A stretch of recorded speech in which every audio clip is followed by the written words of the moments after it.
Hey guys, सो मेरा previous video मेरे experience के बारे में था, like coming from Mumbai to Buffalo. And after that video I got few response on LinkedIn. Like YouTube पे जो भी कमेंट्स रहते हैं वो जनरली मेरे फ्रेंड्स ही रहते हैं. सो लिंक्डइन पे मुझे एक्चुअली 3-4 जन ने पूछा कि आपका पूरा एप्लीकेशन का प्रोसेस क्या था, आपकी पूरी जर्नी के बारे में मुझे पूछ रहे थे. सो आई एम थिंकिंग लाइक एक प्लेलिस्ट बना देता हूँ जिसके अंदर पूरा सारे वीडियोस रहेंगे स्टार्टिंग से एंड तक की. मैंने क्यों मास्टर्स के लिए सोचा, क्या एप्लीकेशंस था, कैसे वीज़ा प्रोसेस था, हाँ मतलब कैसे मैंने कोर्स सिलेक्शन किया, कॉलेज शॉर्ट लिस्ट किया एंड एक्सेट्रा. सो अभी एक मैं स्क्रीन बताता हूँ, उसके अंदर मैंने पॉइंट्स लिखे हैं, 8 to 9 पॉइंट्स है जिसके अंदर हर एक पॉइंट पे मैं डिस्कस करूँगा. एक मैं पूरा वीडियो भी बना रहा हूँ और उसको कट करके भी बना रहा हूँ. सो आपको जो वीडियो अच्छा लगे आप वो भी देख सकते हो. आपको अगर लंबे वीडियोस देखने हैं तो आप वो भी देख सकते हो. चलो that's all. So okay, so start करते हैं. So the first question is, do you want to do masters? अभी मोस्ट ऑफ द स्टूडेंट्स जो कॉलेज में रहते हैं उनके पास 3 ऑप्शंस रह गए. उनको कंफर्म करना है, yes I want to do masters, या तो भाई नहीं करना है तो यहाँ पे वीडियो बंद कर दो और चले जाओ. और मे बी यहाँ पे बहुत जन कंफ्यूज हो जाते हैं कि उनको करना भी है और नहीं भी करना है. सो काइंड ऑफ कंफ्यूजन में रहते हैं कि भाई क्या करें हम. तो इवेंचुअली ये भी कैसे ही होता है. सो अभी यहाँ पे प्रॉब्लम ये है कि अगर वो लोग को मास्टर्स करना है तो वो लोग प्लेसमेंट के लिए बैठे कि ना बैठे. सो जनरली बैठना चाहिए. आपका पूरा फोकस तो आप प्लेसमेंट पे नहीं दे पाओगे, लेकिन ऑफ कोर्स कम से कम ट्राई तो कर लो, देख तो लो आपकी कितनी औकात है प्लेसमेंट में बैठने की, आप कुछ जॉब निकाल पा रहे हो कि नहीं. पर्सनली स्पीकिंग मेरी थोड़ी औकात थी, मैंने प्लेसमेंट बैठा, 3 प्लेसमेंट बैठा, 3 में से 2 कंपनीज निकाली मैंने. बट इतना कुछ मज़ा नहीं आया. सो सेकंड कंपनी तो बहुत ज़्यादा घटिया थी, तो मैंने लिंक्डइन पे पोस्ट भी डाला है, उस पर तो मैंने मेंशन भी नहीं किया by the way. So let's say कि आपको मास्टर्स करना है. मास्टर्स करना है ये इम्पोर्टेंट है, प्लस आपको किस में करना है ये मैंने यहाँ पे क्वेश्चन में नहीं डाला है, बिकॉज आपको अभी तक तो पता चल जाना चाहिए कि भाई आपको किस में मास्टर्स करना है. अगर आपको इसमें ये नहीं पता है कि आपको किस में मास्टर्स करना है तो भाई तो फिर मैं क्या ही बोलूँ. फॉर एग्जाम्पल लेट्स से कि मैंने यहाँ पे डेटा साइंस के लिए सोचा है कि मेरे को डेटा साइंस में मास्टर्स करना है. ठीक है चलो. अभी सेकंड क्वेश्चन आता है कि आपको कौन से कंट्री में जाना है. मोस्ट ऑफ द जो भी पब्लिक रहेगी इंडियंस मोस्टली यूएसए जाएगी, या तो कनाडा जाएगी, या तो फिर ऑस्ट्रेलिया जाएगी. आयरलैंड बहुत कम जन जाते हैं और वो बहुत स्पेसिफिक डोमेन के लिए अच्छा है. यूके भाई महंगा है, अगर आप बहुत पैसे वाले हो तो आप जनरली यूके जा सकते हो. एंड वैसे भी यूके के अंदर सिर्फ 1 ईयर का ही मास्टर्स रहता है. तो most of the people US या तो कनाडा को प्रिफर करते हैं और मे भी ऑस्ट्रेलिया को प्रिफर करते हैं, क्योंकि वहाँ पे 1.5 से 2 साल का मास्टर्स रहता है. सो लेट्स से कि आपने कोई भी कंट्री चूज कर ली. अभी आपको ये देखना है कि आपको कौन से एग्ज़ाम देना है. फॉर एग्जांपल आईएल्स, जो वाइडली सब लोग ही देते हैं आईएल्स, क्योंकि यूएस में भी है, कनाडा में भी एक्सेप्टेड है, ऑस्ट्रेलिया में भी है, आयरलैंड में भी है, यूके में भी है, सब में. अगर आप टोफेल का सोच रहे हो, मतलब आपने सोचा है कि भाई मुझे तो यूएस ही जाना है, तो ऑफ कोर्स आप टोफेल दे सकते हो.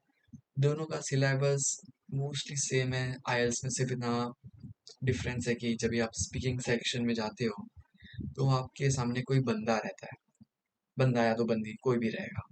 और टोफेल के अंदर आपको सिर्फ कंप्यूटर पे ही देना है. तो मैंने तो बाय द वे टोफेल दिया था, सो मुझे तो पता है कि क्या है सिलेबस टोफेल का. अगर आपको आइल्स देना है तो आइल्स दे सकते हो, लेकिन मेक श्योर कि आप ढंग से प्रिपेयर करो. भाई एग्ज़ाम थोड़ा महंगा है, सो आप पे है. और और एक क्राइटेरिया रहता है कि आपको जीआरई देना है या फिर जीमेट देना है. ये अभी आपके कॉलेज टू कॉलेज डिपेंड होता है, या तो फिर आपके कोर्स टू कोर्स पे डिपेंड होता है. यहाँ पे एग्जाम प्लस कॉलेज शॉर्टलिस्टिंग इसलिए लिखा है कि क्योंकि आप यहाँ पे साइड बाय साइड कॉलेज का भी शॉर्टलिस्ट करते हो. क्योंकि आप भाई प्रिपेयर तो कर रहे हो, अब पता चला भाई कॉलेज में तो ज़रूरत ही नहीं है, तो आप फोकट का क्यों प्रिपेयर करोगे? बाय द वे, टोफेल और आइल्स मैंडेटरी है, दोनों में से कौन सा भी है, क्योंकि वो इंग्लिश एग्ज़ाम है तो ऑफकोर्स आपको वो देना ही पड़ेगा। जी आर ई जी मैट ऑप्शनल है, आपके कॉलेज के ऊपर डिपेंड करेगा।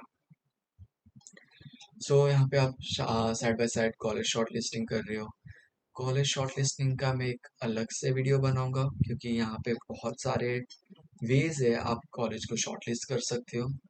फॉर एग्जांपल, आप रीजन के बेसिस पे शॉर्ट लिस्ट कर रहे हो, आप पब्लिक और प्राइवेट के बेसिस पे शॉर्ट लिस्ट कर रहे हो, फिर आप ये देख रहे हो कि आपके कजिन्स कहाँ पे रह रहे हैं, उसके बेसिस पे भी आप शॉर्ट लिस्ट कर सकते हो कि लेट्स से कि मेरा कजिन फ्लोरिडा में रह रहा है, सो मैं उसके आजू बाजू कॉलेज लूँगा, सो मुझे थोड़ा इजी पड़ेगा। सब उसके बेसिस पे भी कॉलेज शॉर्ट लिस्ट कर सकूँ। इसके लिए मैं एक अलग ही वीडियो बनाऊंगा, सो टेंशन मत लो।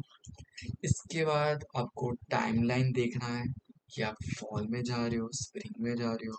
सो बेसिकली अगर आप फॉल में जा रहे हो, सो लेट्स एग्जांपल दे रहा हूँ, फॉल 26 के लिए जा रहे हो, तो आपका प्रिपरेशन अब अराउंड जून में स्टार्ट हो जाना चाहिए, क्योंकि जी R A around 2 to 3 months लेता है।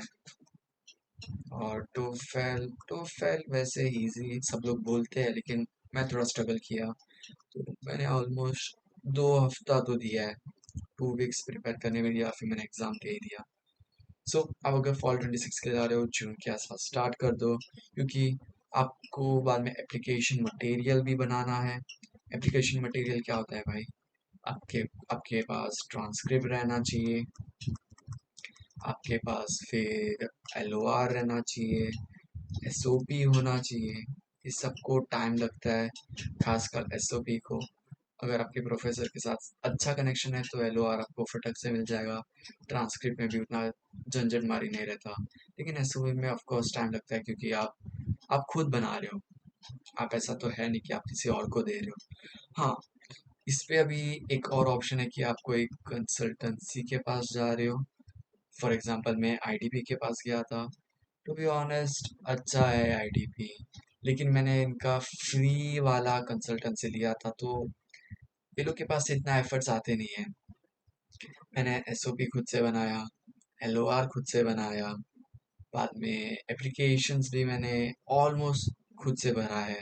सो फ्री वर्जन ले रहे हो तो आपको कुछ ज़्यादा हेल्प मिलती नहीं है।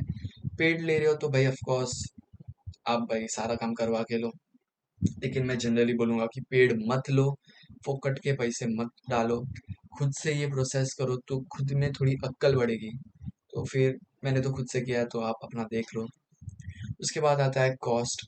भाई आप जो भी एप्लीकेशन भरते हो, आपको एक कॉस्ट आता है। फॉर एग्जांपल, एक एप्लीकेशन का $100 रहता है, या तो फिर $70 भी हो सकता है, 40 भी हो सकता है, 30 भी हो सकता है। कुछ कुछ के फ्री एप्लीकेशंस होते हैं, आपको सिर्फ उसके सेमिनार्स बैठना पड़ता है, डेट्स ऑल। कुछ कुछ जो रहता है वेव्ड रहता है थ्रू कंसल्टेंसी, सो ये एक एडवांटेज रहता है। लेकिन जो वेव्ड रहता है वो इतना वर्थ नहीं रहता कॉलेज। फॉर एग्जांपल स्टीवंस हो गया, एएससी हो गया। सो भाई अभी वो तो आप पे है, आप रिसर्च करो, आपको अच्छा लग रहा है तो भरो, नहीं अच्छा लग रहा तो मत भरो। और आपने ये सब कर लिया, उसके बाद फाइनली जो फाइनल कॉलेज शॉर्ट लिस्टिंग रहता है, वो कौन से बेसिस पे रहता है? आपके फीस के बेसिस पे रहता है, आपकी कितनी औकात है पैसे भरने की, या तो फिर आप लोन ले रहे हो।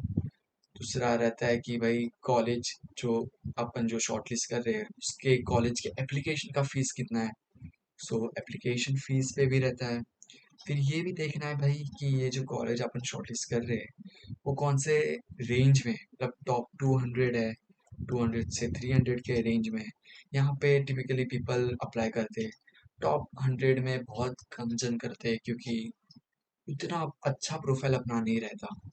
आपका अगर अच्छा प्रोफाइल है, आपको आपको लग रहा है कि भाई मैं यहाँ पे उखाड़ लूँगा, तो आप भर सकते हो। अप्लाई करने में कुछ प्रॉब्लम नहीं है। फाइनल स्टेप है आपको अप्लाई करना। कुछ नहीं है, आपको जनरली कुछ इन्फॉर्मेशन देना पड़ता है आपके बैचलर्स के बारे में, आपके ट्रांसक्रिप्ट, रेज्यूमे, जो भी जनरल इंफॉर्मेशंस रहते हैं वो यहाँ आपको यहाँ पे भरना पड़ता है। और ये जब तक आप पे नहीं करोगे तब तक आपका एप्लीकेशन जाएगा नहीं। कुछ कॉलेज में जो वेव्ड रहते हैं उसमें ऑफ कोर्स आपको सिर्फ एप्लीकेशन भरना है, दैट्स ऑल, आपको और कुछ करना नहीं। बहुत इजी प्रोसेस है। मैं बोलूँगा कि आप खुद से ये सब करो तो आपको पता चलेगा भाई कि क्या प्रोसेस रहता है। सिर्फ कंसल्टेंसी के पास जाके सब करवा रहे हो कुछ मतलब नहीं है, आपको मज़ा नहीं आएगा। सो मेक श्योर कि आप जाओ, थोड़ा एक्सप्लोर करो हर एक प्रोसेस को। या दैट्स ऑल। ये तो अपना एक जनरल एप्लीकेशन का प्रोसेस है। आपको चाहिए तो मैं एक अलग से और वीडियोस बनाऊंगा कि आपको कैसे रिसर्च करना है कॉलेज के बारे में। मैं इन शॉर्ट भाई कॉलेज शॉर्टलिस्ट के बारे में बात कर रहा हूँ। सो या that's all, thank you for watching.